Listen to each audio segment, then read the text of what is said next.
Shalom semuanya, selamat pagi, selamat bertemu kembali pada pertemuan hari ini. Seperti biasa, perkenalkan, nama saya Kristiani Yantikana dan kita akan belajar pelajaran kelas 10 dari buku pendidikan agama Kristen, yaitu mengenai batas-batas dalam berpacaran. Mari kita berdoa. Bapa, kami bersyukur Tuhan buat hari ini. Kami ada sebagaimana kami ada, semua karena kemurahan-Mu dalam kehidupan kami. Kami bersyukur Tuhan buat hari ini Tuhan masih beri kami nafas kehidupan. Biarlah pembelajaran kami hari ini boleh berjalan seturut dengan kehendak Tuhan dalam kehidupan kami. Memberkati setiap kami yang belajar mengenai firman-Mu, sehingga kami bertumbuh di dalam firman-Mu dan kami jadi pelaku firman-Mu dan kami jadi berkat dimanapun kami berada selagi kami muda. Terima kasih Bapa di surga, kami serahkan dari awal pertengahan pertemuan hari ini dalam nama Bapa, Putra dan Roh Kudus, di dalam nama Tuhan Yesus Kristus yang menjadi Tuhan dan Juru Selamat kami berdoa, haleluya, amin. Kita akan melihat tujuan pembelajaran yang akan kita capai pada pembelajaran hari ini. Yang pertama, melakukan observasi mengenai berpacaran dan batas-batas dalam berpacaran di kalangan remaja. Yang kedua, menjelaskan tujuan orang berpacaran. Yang ketiga, mengeksplorasi bagian Alkitab yang dijadikan acuan mengenai batasan-batasan dalam berpacaran dibandingkan dengan gaya berpacaran remaja masa kini. Selanjutnya, kita akan mendeskripsikan akibat positif dan negatif dari hubungan pacaran di kalangan remaja. Dan yang terakhir adalah mendiskusikan beberapa penyimpangan yang terjadi dalam hubungan pacaran. Itulah tujuan pembelajaran yang akan kita capai dalam pembahasan hari ini. Dan kita akan melihat dasar firman Tuhan yang menjadi pedoman dalam pelajaran sekarang mengenai batas-batas pacaran. Yang pertama kita akan baca dari Yeremia 29 ayat 11. Demikian firman Tuhan. Sebab aku ini mengetahui rancangan-rancangan apa yang ada padaku mengenai kamu, demikianlah firman Tuhan, yaitu rancangan damai sejahtera dan bukan rancangan kecelakaan, untuk memberikan kepadamu hari depan yang penuh harapan. Firman Tuhan yang kedua yang menjadi dasarnya adalah Amsal 23 ayat 18. Demikian firman Tuhan. Karena masa depan sungguh ada dan harapanmu tidak akan hilang. Dan firman Tuhan yang ketiga dari perjanjian baru kita ambil dari 1 Korintus pasal 3 ayat yang ke-16. Demikian firman Tuhan. Tidak tahukah kamu bahwa kamu adalah bait Allah dan bahwa roh Allah diam di dalam kamu. Inilah firman Tuhan yang menjadi dasar pembahasan dalam perikop mengenai batas-batas dalam berpacaran. Kita masuk dalam pengantar dari pembahasan hari ini. Pembahasan ini merupakan kelanjutan dari pertemuan sebelumnya yang membahas mengenai anak SMA boleh pacaran? Boleh nggak? Ya pasti boleh lah. Setelah membahas mengenai pacaran, dalam pembahasan kali ini penting untuk kamu ketahui tujuan orang berpacaran dan apa batas-batas berpacaran. Banyak anak SMA yang sudah mulai mengadakan PDKT atau pendekatan terhadap lawan jenis ataupun suatu sudah berpacaran. Oleh karena itu, kamu akan dibimbing untuk mempelajari batas-batas dalam berpacaran dengan mengacu pada ajaran iman Kristen yang bersumber dari Alkitab. Yang selanjutnya adalah kita akan membahas hasil observasi tentang berpacaran dan batas-batasnya. Pada pertemuan sebelumnya, kamu telah diberi tugas untuk mengadakan observasi mengenai berpacaran dan batas-batasnya. Dari hasil observasi itu, kamu akan memperoleh gambaran secara keseluruhan mengenai arti pacaran, kriteria mencari pacar, dan apa saja yang dilakukan oleh anak SMA dalam berpacaran. Kamu dapat mempresentasikan hasil observasimu secara berkelompok maupun individu. Yang ketiga adalah kita akan menyorot pacaran dari segi iman Kristen. Dari segi iman Kristen, Alkitab tidak berbicara secara khusus tentang berpacaran, tetapi Alkitab bicara tentang etika dan moral kehidupan, termasuk bagaimana manusia harus menguduskan serta memuliakan tubuhnya. Perjuangan cinta kasih dikisahkan dalam cerita Yakub yang mencintai Rahel.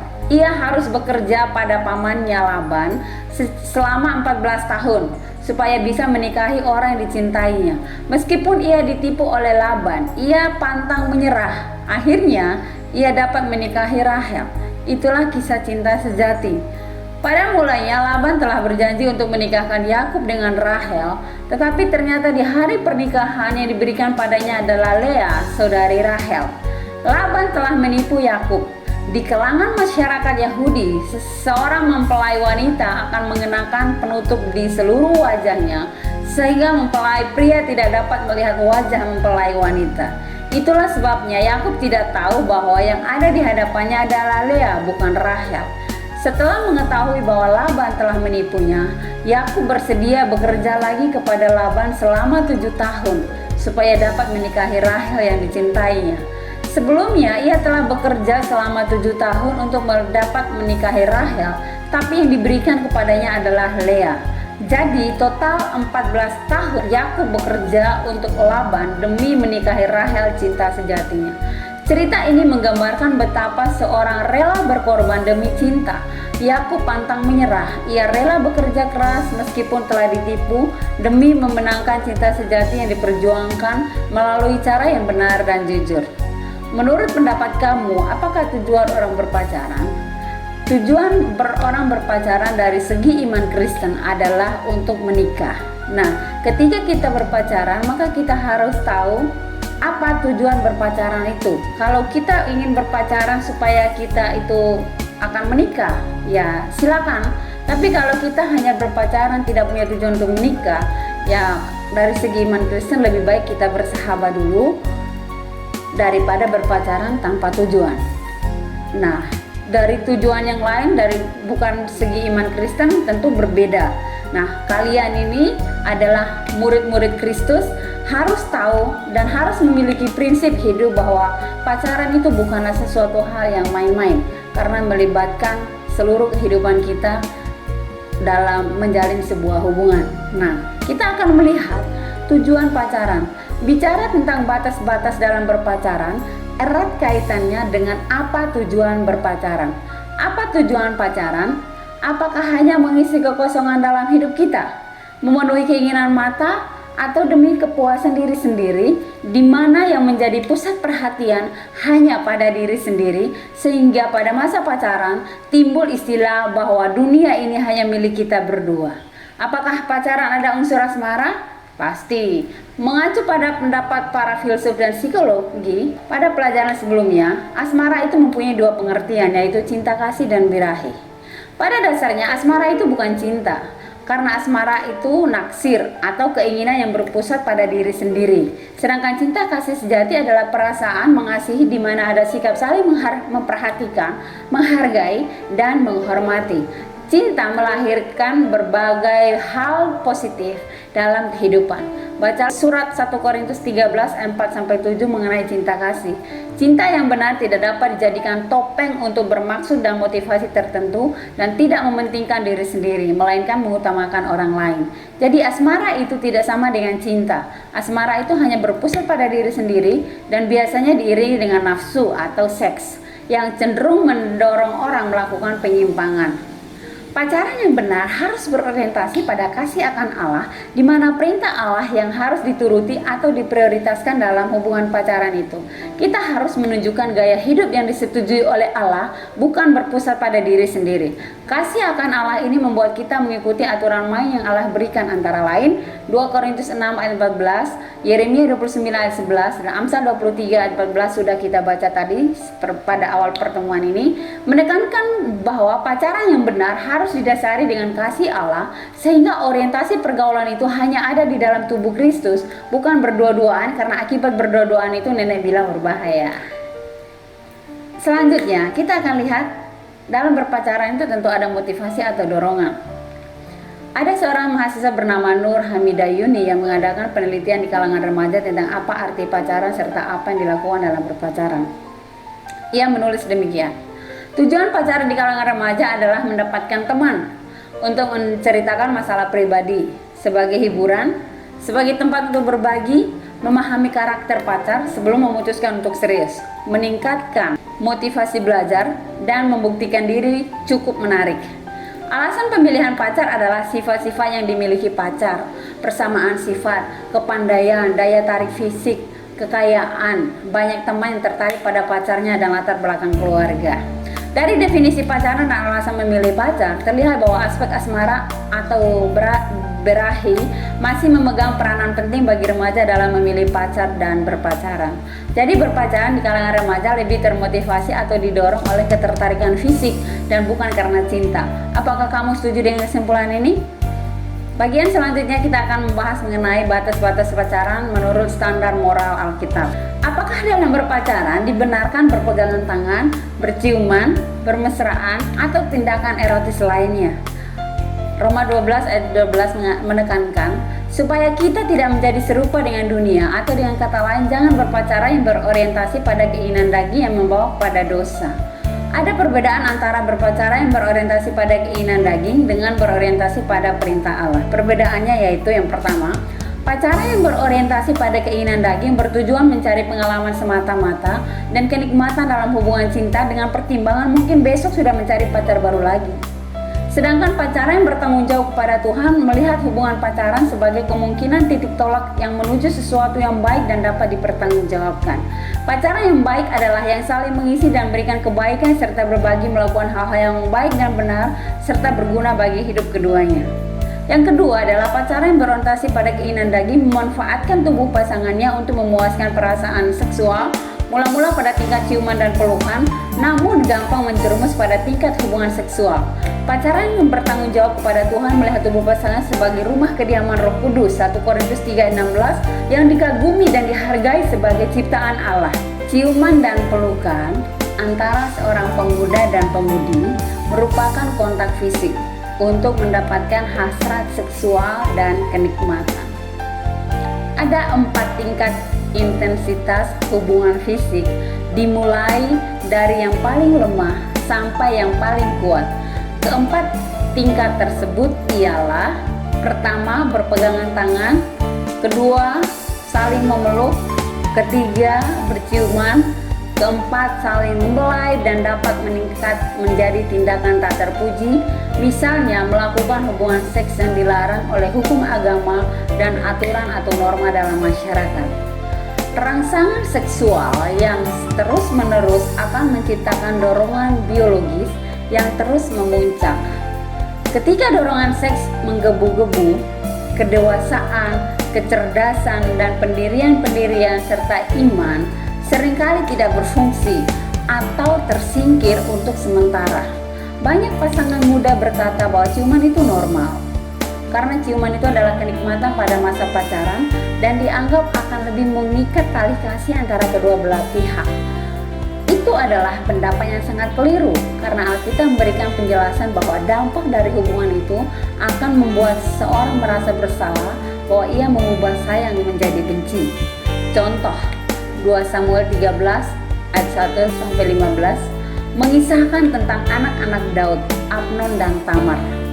Amnon begitu mencintai Tamar sampai-sampai ia jatuh sakit karena keinginannya untuk memiliki Tamar. Tetapi pada ayat 15 diceritakan setelah mereka jatuh pada dosa seks, timbullah suatu kebencian dalam diri Amnon terhadap Tamar.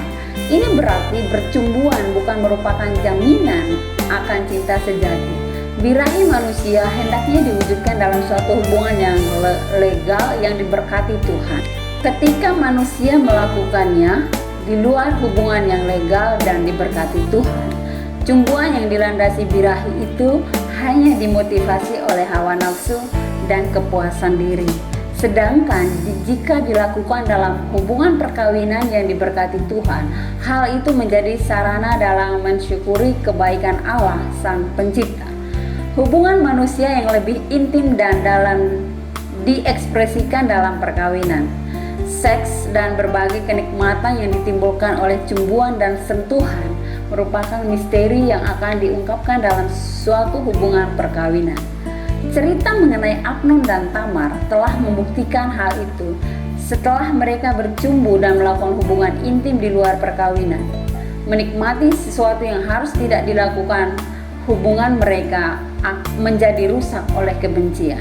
Paulus dalam suratnya kepada jemaat di Efesus berpesan dalam Efesus 4 ayat 17-21 supaya anak Tuhan jangan jatuh dalam berciuman dan lain-lain yang merangsang dalam masa berpacaran, karena itu bertentangan dengan Alkitab. Dengan demikian, orang-orang Kristen harus menghindari percumbuan dalam masa pacaran.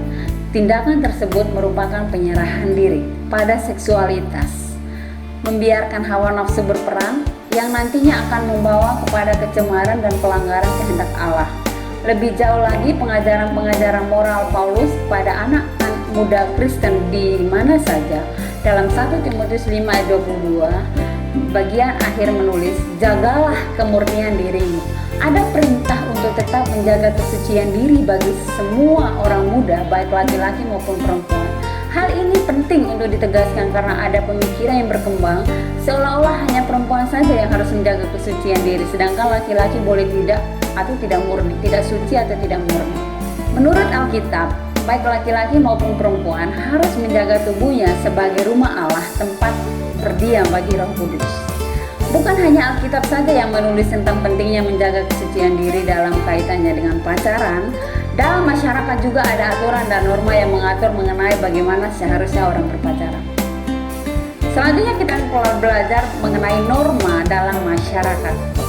Manusia yang hidup dalam komunitas itu diikat oleh aturan bersama yang bertujuan mengatur kehidupan masyarakat.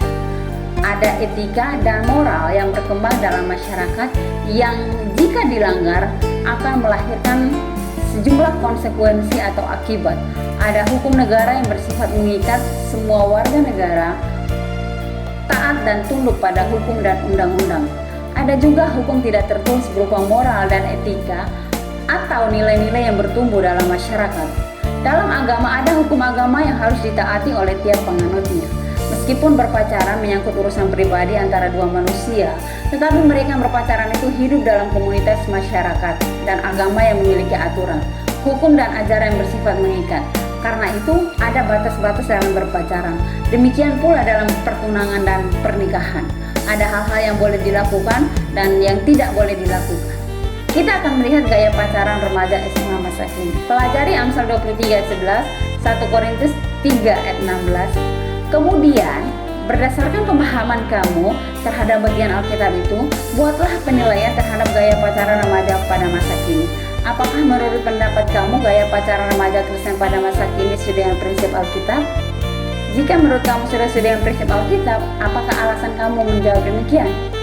Sebaliknya, jika tidak sesuai dengan prinsip Alkitab, mengapa demikian? Kegiatan dapat dilanjutkan dengan menonton film pendek mengenai cinta remaja dengan berbagai akibat yang ditimbulkan. Kamu dapat mendiskusikan isi film, kemudian dikemukakan penilaian terhadap akibat positif maupun negatif dari pacaran di kalangan remaja. Atau pelajari dua kasus di bawah ini, kemudian diskusikan mengenai penyimpangan yang terjadi dalam masa berpacaran, terutama dikaitkan dengan nilai-nilai agama dan masyarakat. Kasus yang pertama yaitu putus cinta. Inilah yang dilakukan remaja galau. Ricardo, remaja belasan tahun warga Pekanbaru Riau, sempat dinyatakan hilang sejak Senin 25 Juni, nekat terjun di ketinggian 300 meter mengarah ke Sungai Siak. Ia nekat melakukan itu diduga setelah putus cinta. Benar, tadi sekitar pukul 9.30 waktu Indonesia Barat kami telah menemukannya, mayat Ricardo yang hilang sejak beberapa hari lalu di Sungai Siak, kata petugas kepolisian perairan setempat. Petugas mengakui penemuan mayat tersebut merupakan buah kerja keras tim pencari dan penyelamat termasuk dari Badan SAR Nasional Basarnas. Warga sekitar, Beni 36 tahun, mengakui sempat melihat kondisi mayat Ricardo sudah mulai membusuk dengan warna kulit yang telah membiru. Tadi saya lihat mayatnya sudah mulai membiru dan bau, katanya. Informasi tim penyelamat menyatakan saat ini mayat Ricardo telah dibawa ke kamar mayat Rumah Sakit Umum Daerah Pekanbaru untuk kepentingan visum. Sebelumnya dari keterangan sang remaja putri Elsita yang tidak lain adalah mantan kekasih Ricardo, di hadapan petugas kepolisian diketahui bahwa sebelum nekat terjun dari atas jembatan Sungai Siak Kecamatan Rumbai Pekanbaru, keduanya sempat terlibat perdebatan sengit. Di antara keduanya juga ada seorang pria remaja lain yang mengaku juga sebagai kekasih Elsita. Dalam pertemuan itu, Elsita mengakui telah memacari dua pria remaja ini, memutuskan untuk memilih salah satu di antara keduanya. Elsita yang mengaku bertemu dengan Ricardo pada Senin 26 Juni malam memutuskan untuk tidak lagi menjalin hubungan asmara dengan korban. Wanita yang juga berumur belasan tahun ini memilih untuk mengikat hubungan percintaan dengan pria lainnya yang belum diketahui identitasnya. Mendengar keputusan pahit itu, Ricardo juga diduga kemudian melakukan aksi nekat dengan terjun ke Sungai Siak. Yang kedua, malam tahun baru banyak dilakukan remaja berbuat seks bebas. Ketua Women's Crisis Center Palembang, Yeni Roslaini Izi mengatakan, malam pergantian tahun dan hari Valentine kerap digunakan pasangan remaja untuk melakukan hubungan seks bebas. Pria biasanya melakukan aksinya dengan rayuan dan janji untuk bertanggung jawab agar pasangannya yakin. Ada juga pria yang merayu dengan meminta pembuktian cinta dan sayang dari sang kekasih. Biasanya remaja yang larut dalam kemeriahan malam tahun baru dan hari Valentine mau saja menuruti ajakan itu. Kami tidak pernah melihat hal itu atas dasar suka sama suka. Semuanya pasti ada latar belakang.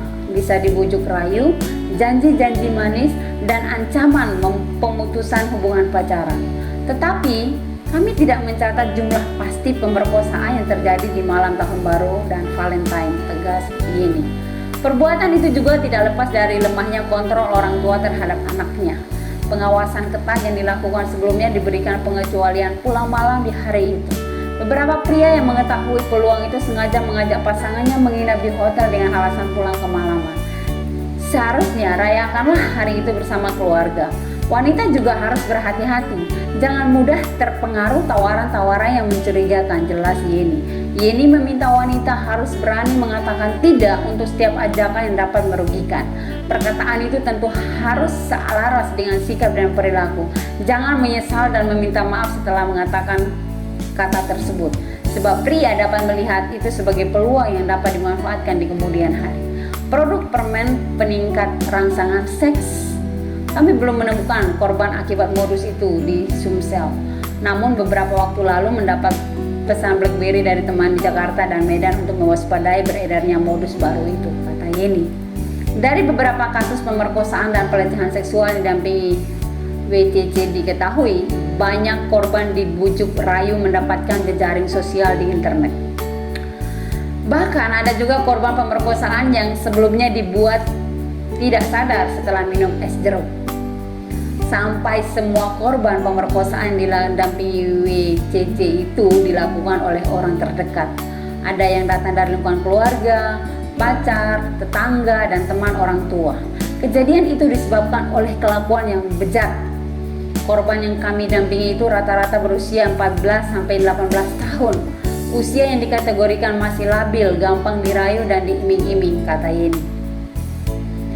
Dua kasus tersebut di atas menunjukkan bahwa bagaimana seseorang menjadi korban atas nama cinta. Terjadi manipulasi dan penyimpangan terhadap cinta dan pacaran. Yang satu mengakhiri hidup karena obsesi yang begitu dalam terhadap sang pacar, sedangkan yang satu meminta cinta bukti, yaitu melalui hubungan seks. Simak dua buah kasus tersebut di atas dan kemudian kemukakan pendapat kamu. Apakah kasus tersebut dapat dikategorikan sebagai penyimpangan terhadap makna orang berpacaran? Menurut kamu, apa yang seharusnya dilakukan oleh pemuda yang putus cinta itu? Mari kita menjawab beberapa soal di sini. Yang pertama, menurut pendapatmu haruskah ada batasan dalam berpacaran? Mengapa? Kalau kita simak, berpacaran itu sebenarnya baik ya untuk membangun hubungan dengan orang lain, itu positifnya. Kalau negatifnya kita tidak berpikir, maka kita akan melakukan melebihi batas. Nah, batas pacaran ini harus ada.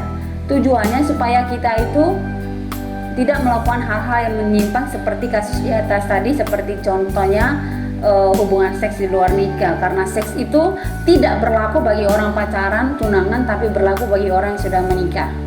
Yang kedua, jelaskan pandangan Alkitab tentang berpacaran.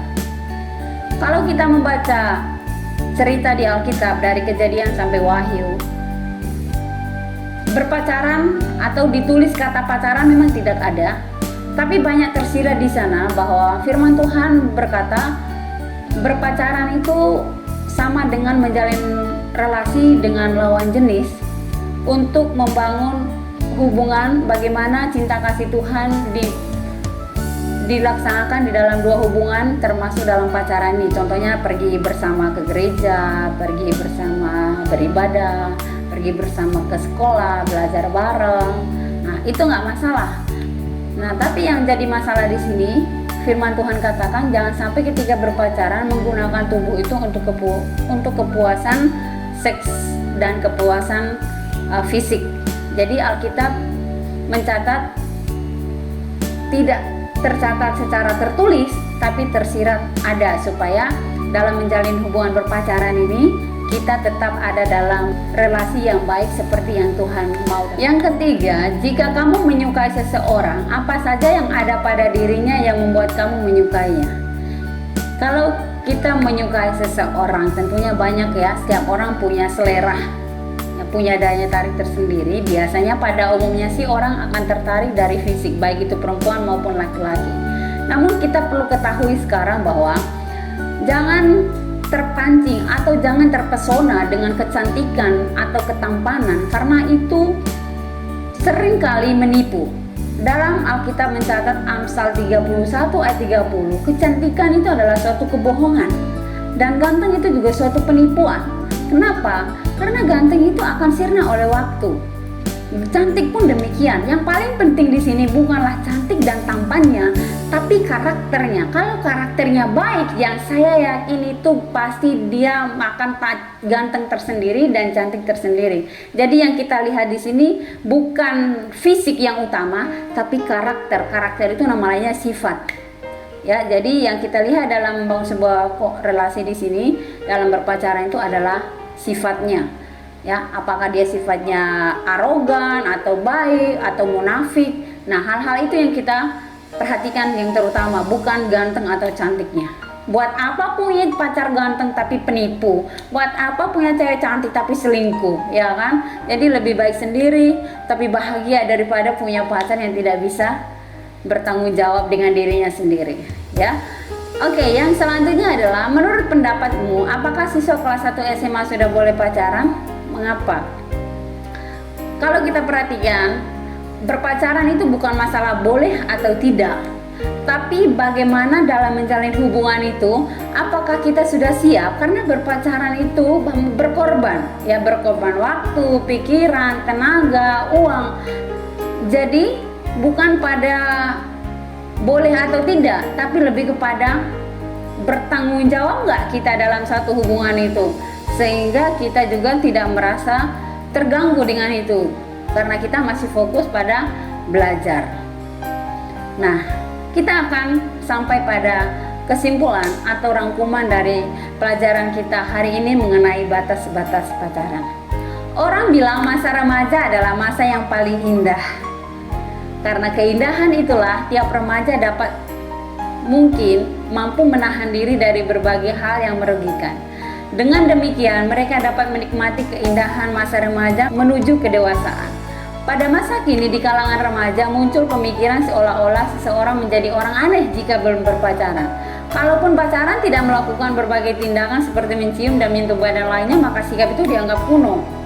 Orang dapat memutuskan untuk berpacaran atau tidak jika ia sudah yakin akan tindakannya. Jadi keputusan untuk berpacaran haruslah berdasarkan alasan yang benar, bukan hanya karena ketertarikan fisik atau supaya tidak disebut sebagai manusia kuno. Ingatlah, apa yang ditanam sekarang akan berpengaruh pada masa depan seseorang. Semua orang pernah melakukan kesalahan, namun tidak semua orang mampu untuk memperbaiki perbuatan yang salah dan menyimpang, bahkan banyak meninggalkan bekasnya. Oleh karena itu lebih baik bagi kamu untuk mencegah diri tidak melakukan berbagai hal yang menyimpang, sehingga masa muda kamu memiliki jejak yang baik dan patut ditiru oleh orang lain. Dan terakhir sini ada sebuah komitmen melalui sebuah lagu. Masa muda sungguh senang, penuh dengan cita-cita, dengan api asmara yang membara di hati. masa muda itu tidak akan terulang kembali, tapi masa muda adalah masa Tuhan memanggil kita dan meninggalkan dosa kita untuk kita mau berjuang masa depan kita dan mau menyelesaikan cita-cita kita bersama dengan Tuhan Yesus, bersama Bapak Ibu Guru, bersama dengan orang tua kita, dan kita buktikan bahwa kita berhasil bersama dengan Tuhan. Mari kita berdoa.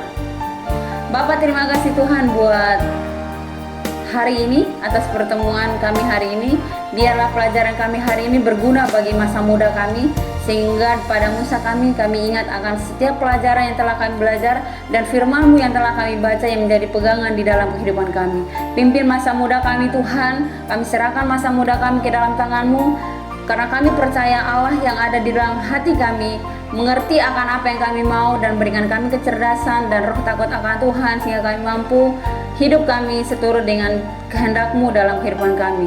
Berkati orang tua kami, berkati keluarga kami, berkati kami semua, dan ajarlah kami tetap selalu berharap kepada Tuhan sampai Tuhan Yesus datang menjemput kami yang kedua kalinya. Terima kasih Bapa di surga, dalam nama Tuhan Yesus kami berdoa. Amin. Terima kasih, sampai jumpa. Tuhan Yesus memberkati.